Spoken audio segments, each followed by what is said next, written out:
So ganyan katindi yung pagkatakot nila ng administrasyon kay Inday Sara Duterte. Dahil alam nila ugali ni Inday Sara Duterte, ha? Naku, kalimutan niyo pagiging Maria Clara. Pag naging presidente ang Inday Sara, naku, mararamdaman niyo ang hagupit ng inaping pamilya na pinakulong ang presidente na wala namang pagkakasala doon sa malayong lugar na talagang kinamumukian ng kanyang ama. Di ba? Maalala nyo, talagang hindi lang mahal ng Presidente Duterte ng Pilipinas, hindi lang niya gustong mamatay sa Pilipinas, kundi ang kinasusuklaman niya yung posibilidad na siya ay buhusgahan ng mga dayuhan para sa mga krimen na di umano'y nangyari sa Pilipinas. Yan ang pinakaayaw ni Tatay Digong at yan ngayon ang kapalaran niya. Naku, itaga nyo sa bato. Pag naging presidente si Inday Sara, hindi yan makakalimot. Kristiyano yan. Pero sisiguraduhin niya na mabigyan ng katarungan hindi lang kanya ang ama o hindi ang buong sambayan ng Pilipino dahil ang ginawa nila kay Tatay Digong, linabag nila ang soberenya ng Pilipinas. Dahilan para talagang gagawin lahat din Inday Sara para mabigyan lahat tayo mga Pilipino ng katarungan dahil sa ginawa nila kay Tatay Digong. At sigurado po ako, kahit ano pang ipulan nyo kay Inday Sara, ang sigurado ako, wala kayong issue sa kanya pagdating sa korupsyon. At dahil wala siyang kahit anong issue sa korupsyon, itaga nyo sa bato. Lahat ng nangurakot sa nakalipas na 3 at magiging 4 na taon na sa administrasyon ni Marcos Jr., maghanda na kayo.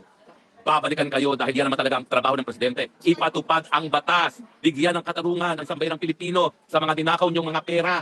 Asahan niyo po yan. Baka kinakailangan magpatayo ng mas marami pang kulungan dahil siguro po 90% ng mga miyembro ng congressmen natin ng Kongreso, ipakukulong yan ni Inday Sara dahil lahat halos sila ay nagkasala dahil lahat sila kumita sa proyekto na galing sa infrastruktura.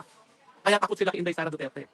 Pero gaya natin sinabi, dahil ang mga politiko nais magpasasa sa kanilang posisyon, mag-iisip yan bago pumirma ngayon ng impeachment dahil alam nila na po pwedeng bukas lamang wala na ang Marcos Jr. Isa pa tong halimaw na to.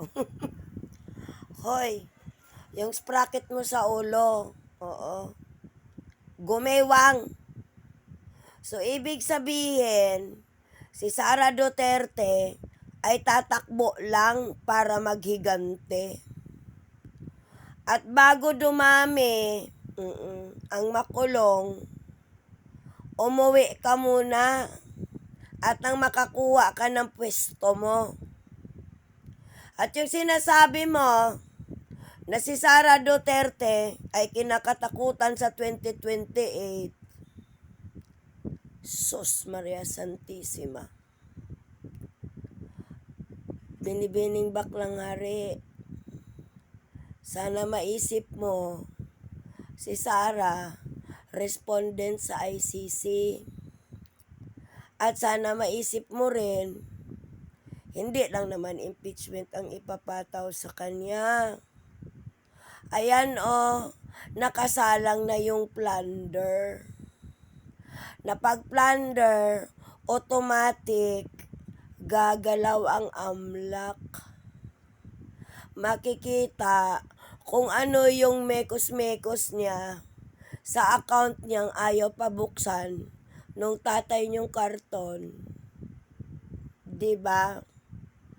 Ngayon, paano mo pa masabi na walang bahid korupsyon ang Inday Sara nyo?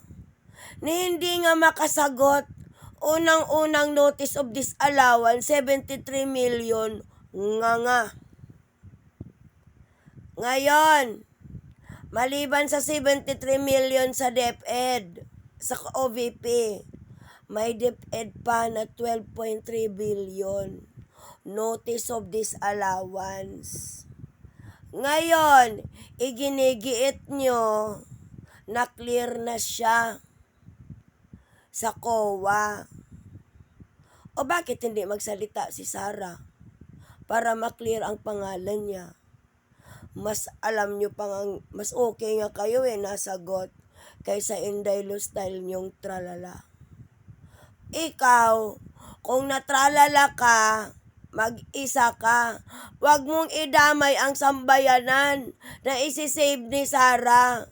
Gumawa kayo ng sarili nyong mundo.